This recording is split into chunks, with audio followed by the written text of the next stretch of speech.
आपको बताना है एक्सपोसेट के बारे में, यानी एक्सरे पॉलीमीटर सैटेलाइट के बारे में क्या सही नहीं है। कमेंट करें जल्दी से सभी बच्चे जो जो कक्षा में हैं, जो जो कर्मवीर, कमेंट करें।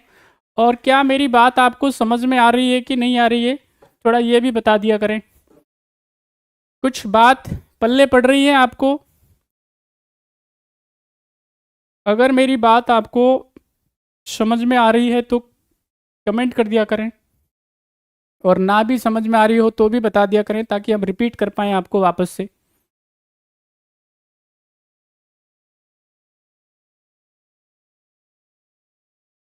चलिए, यहाँ पे एक्सपोसेट के बारे में हम लोग कई बारी बता चुके हैं, कई बारी डिस्कस कर चुके हैं। हमने आपको डे 1 में भी बताया था, इससे पहले भी बताया था, ठीक है कि नहीं।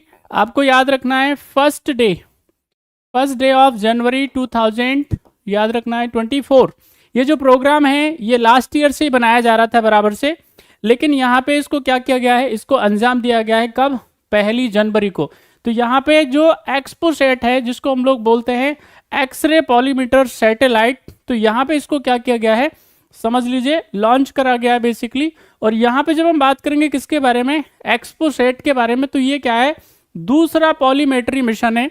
यानी अमेरिका इस तरह का मिशन पहले भेज चुका है, और ये हमारा वाला जो है वो दूसरा है। यहाँ पे जब हम बात करेंगे तो इसमें क्या है, एक तो इसरो और रमन रिसर्च इंस्टीट्यूट, इन दोनों का क्या है, ये जॉइंट वेंचर है, इन दोनों ने मिलकर के इसको भेजा है। इसका मकसद क्या होगा, इसका उद्देश्य जो होगा वो जितनी भी क्या होंगी, अगर हम बात करेंगे जितनी भी एस्ट्रोनॉमिकल जो एक्सरेज हैं बेसिकली, उसके सोर्स जो है और उसका क्या है, उसकी जो गतिशीलता है, ठीक है कि नहीं, उसका पता लगाना इसका क्या रहेगा, मकसद रहेगा।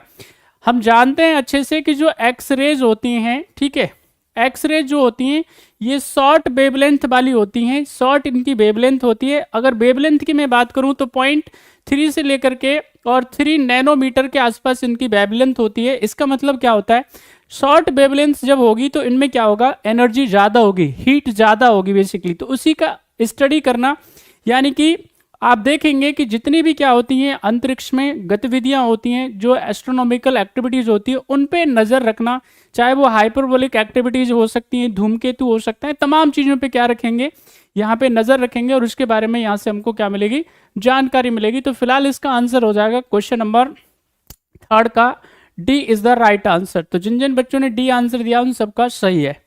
नेक्स्ट क्वेश्चन का आंसर करें आपकी स्क्रीन पे, क्वेश्चन नंबर 4। फटाफट फटाफट बताएं, और बहुत ही इंपॉर्टेंट शानदार क्वेश्चन है।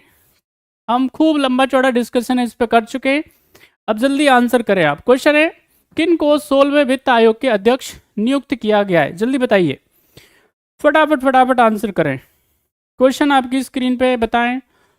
Who has been appointed chairman of 16th finance commission, बताएं भाई जल्दी। अरविंद पानगरिया जी, एन.के. सिंह, बाई रेड्डी और विजय केलकर। सभी बच्चे आंसर करें जो जो महारथी कक्षा में हैं।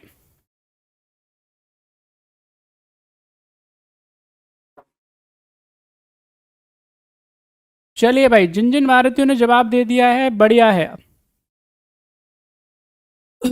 देखिए अभी क्या है, अभी 15वें वित्त आयोग की क्या है, चल रही है सिफारिशें, यानी उनकी रिकमेंडेशन चल रही है, ठीक है कि नहीं। यानी 15th फाइनेंस कमीशन की रिकमेंडेशंस क्या हैं, वो चल रही हैं। और वो कब चलने वाली हैं, वो कब तक चलने वाली हैं, वो चलने वाली हैं, याद रखना है आपको, मार्च 31, 2025, ठीक है कि नहीं। तो ये तब तक चलने वाली है, और उसके बाद में क्या होगा भाई, उसके बाद में फिर एक नए फाइनेंस कमीशन की रिकमेंडेशंस की जरूरत होगी। तो सरकार ने क्या किया है, हाल ही में क्या किया है, 16वें वित्त आयोग का गठन किया है, और उसके जो चेयरमैन बनाया गया है वो किनको बनाया गया है, वो बनाया गया है डॉक्टर अरविंद पानगड़िया साहब को बनाया गया है।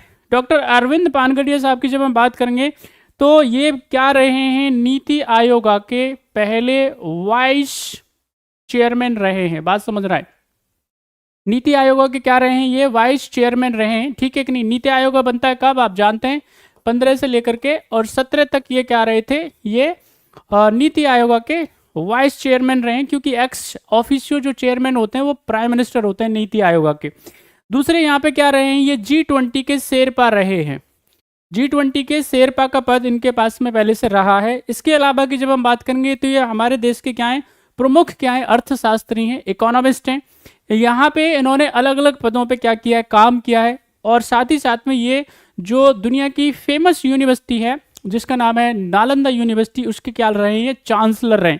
तो अनेक पदों को उन्होंने सुशोभित किया है। इनको अपनी रिकमेंडेशंस जो देनी है वो देनी है 31 अक्टूबर 2025 तक, ठीक है कि नहीं। तो यहाँ पे ये है।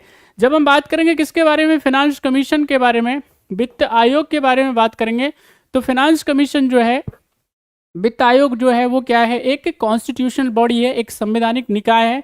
और ये किसके अंदर है, आप जानते हैं, सब बच्चों को अच्छे से पता है, आर्टिकल 280 के अंदर क्या किया जाता है, इसका गठन किया जाता है। राष्ट्रपति महोदय क्या करते हैं, सब बच्चे अच्छे से जानते हैं, हर 5वें साल में क्या करते हैं, एक फाइनेंस कमीशन का या एक वित्त आयोग का गठन करते हैं। और जिसका काम क्या होता है, यूनियन और स्टेट के बीच में जो एक एप्रोप्रिएट जो टैक्सेस का डिवीजन होता है उसके बारे में क्या करते हैं, ये जानकारियां देते हैं, अपनी रिकमेंडेशन देते हैं। यानी केंद्र और राज्य के बीच में करों का बंटवारा, विभाजन, और वो सिद्धांत, वो प्रिंसिपल जिनके आधार पे ये टैक्स शेयर किया जाना चाहिए। या इसके अलावा और एक साउंड फिनांस, यानी भारत सरकार का क्या हो, एक शानदार फिनांस सिस्टम बन जाए, ठीक है, उसके बारे में भी क्या करते हैं, रिकमेंडेशंस देते हैं, अपनी अनुशंसाएं करते हैं। तो फिलहाल तो इसका जो आंसर हो जाएगा वो क्या है, ए इज द राइट आंसर।